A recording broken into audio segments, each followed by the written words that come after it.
কালকের ঘটনাটা এড়ানো যেত। আমরা গত তো 2 মাস ধরে কন্টিনিউয়াস পুলিশকে বলে আসছি, যে আমি নিজে বলেছি যে এখানে এই জিনিসগুলো ঘটছে, বাইরে থেকে ক্রিমিনালরা এখানে আসছে, এখানে শেল্টার হচ্ছে, এখানে অস্ত্র বাইরে থেকে আমদানি করা হচ্ছে। আমি বারবার করে পুলিশকে জানিয়েছিলাম। এটা যদি আগে ব্যবস্থা নেওয়া হতো তাহলে কিন্তু কালকের ঘটনাটা ঘটানোর সাহস দুষ্কৃতীরা পেত না। এখন তারা এতটাই বেপরোয়া হয়ে গেছে যে পুলিশ পোস্টিং অবস্থায় রাতের অন্ধকারে তারা 2:30টার সময় আবার বোম মেরে চলে যাচ্ছে। তা এটাকে বন্ধ করতে হবে। মদত কার রয়েছে? রাজনৈতিক মদত বলতে পারবো না, কোনো শক্তি তো একটা আছে। রাজনৈতিক কি কোনো একটা শক্তি আছে? না হলে আপনি বলুন না, সন্ধ্যা 7টার সময় কলকাতা শহরে, কলকাতা পুলিশের আন্ডারের যে অঞ্চল, সেখানে সন্ধ্যা 7টার সময় 6 থেকে 7 জন এসে বোমা বন্দুক নিয়ে তাণ্ডব করে চলে যাবে। কোনো শক্তি যদি পিছনে না থাকে তাহলে এটা সম্ভব?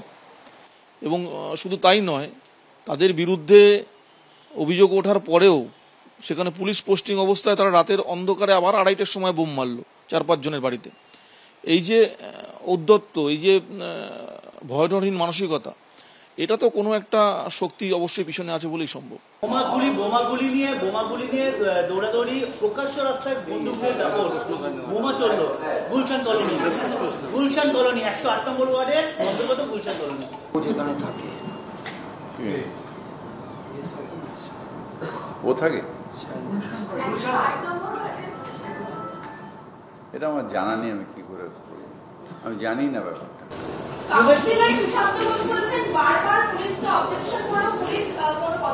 মানে বারবার করে তিনি জানিয়েছেন যে এই ধরনের ব্যবস্থা নেওয়ার জন্য, যেভাবে ঢুকছে ওই এলাকায়, কি বললেন? এটা তো এটা আমার জানা নেই, নিশ্চয়ই ভাবে খবর নিচ্ছি। 2011 সাল থেকে সেখানকার ক্লাস করে সবাই চেনে, তাকে কি পুলিশ অ্যারেস্ট করতে পারছে? এটা আমার জানা নেই, আমি এটা নিয়ে বলতে পারবো না। তুমি আমাকে প্রশ্নের পর প্রশ্ন করে যাচ্ছ, যেটা আমি জানি না, আমি কি করে বলবো? না, নিরাপত্তা নিশ্চয়ই আমি কথা বলবো। কলকাতার মেয়র তিনি দাবি করছেন তিনি নাকি এই ঘটনা সম্পর্কে কিছুই জানেন না। ঘটনার 24 ঘন্টা পার। ভাবুন, বিকেল 5টা থেকে ঘটনার সূত্রপাত, সন্ধ্যে 6:45 থেকে 7টার মধ্যে এইভাবে গোলাগুলি, দুষ্ট অস্ত্র হাতে তাণ্ডব চলল এবং তারপর বোমাবাজি একেবারে মাঝরাতে। অর্থাৎ এই 10 ঘন্টা ধরে দুষ্কৃতীদের তাণ্ডব, অথচ মেয়র কিছুই জানেন না।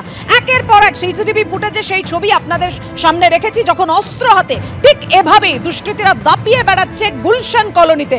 অর্থাৎ সেই দুষ্কৃতীদের দাপট আবার সেই ঘটনার কেন্দ্রবিন্দু গুলশান কলোনি। আতঙ্কে স্থানীয় মানুষজন, বন্দুক ও চপার নিয়ে রীতিমতো বেলাগাম দাপাদাপি করছে দুষ্কৃতীরা। ঠিক এভাবেই ইএম বাইপাস থেকে ঢিলছোড়া দূরত্বে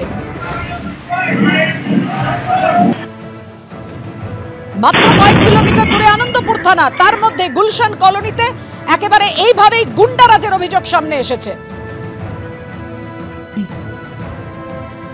সন্ধ্যাবেলায় বন্দুক চপার নিয়ে দাপাদাপি, আর রাতের ছবি দেখুন, বোমাবাজি। বিকেল 5টা থেকে যে ঘটনার সূত্রপাত, পুলিশের কাছে খবর গেল না। যদি খবর যায় তাহলে এই ঘটনা ঘটলো কিভাবে? কোথায় ছিল পুলিশ? প্রশ্ন উঠছে নিরাপত্তা নিয়ে, প্রশ্ন উঠছে সুরক্ষা নিয়ে। বারবার খবরের শিরোনামে উঠে আসে গুলশান কলোনি।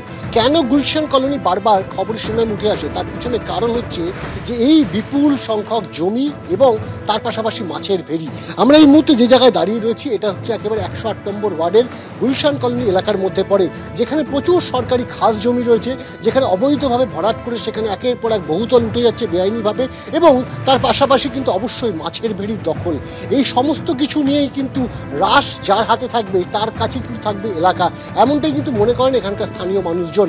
এবং গত যখন নভেম্বর মাসে, অর্থাৎ 2024 নভেম্বর মাসে যখন সুশান্ত ঘোষের উপরে আক্রমণ হয়েছিল, সেই আক্রমণের ঘটনাতেও কিন্তু গুলশান কলোনির যোগ উঠে এসেছিল এবং গুলশান কলোনি কিন্তু অন্যতম আলোচ্য বিষয় ছিল। এবং বারে বারে এই ঘটনা কিন্তু দেখাচ্ছে যে গুলশান কলোনিতে গতকালও যে দুষ্কৃতী তাণ্ডব হয়েছে, তার পিছনে কিন্তু এলাকা দখলের লড়াইটাই কিন্তু মূল উদ্দেশ্য। এলাকা যার হাতে থাকবে তার কাছে কিন্তু থাকবে মাছের বেড়ি এবং এই সরকারি খাস জমি, যে সমস্ত জমির উপরে অবৈধ নির্মাণ এবং বিভিন্ন জায়গা থেকে কিন্তু মানুষজনকে এখানে এনে বসিয়ে দেওয়ার একটা তাগিদ, সেই জায়গা থেকে উপার্জন হয় সেই কোটি কোটি টাকা। সেই টাকাই কিন্তু মূল উৎস এই গুলশান কলোনিকে কেন্দ্র করে এখানকার রাজনীতির এবং তার পাশাপাশি এখানকার দুষ্কৃতী রাজের। ক্যামেরা দিব্যেন্দু সিংহ সাথে অনির্বাণ বিশ্বাস, এবিপি আনন্দ, কলকাতা।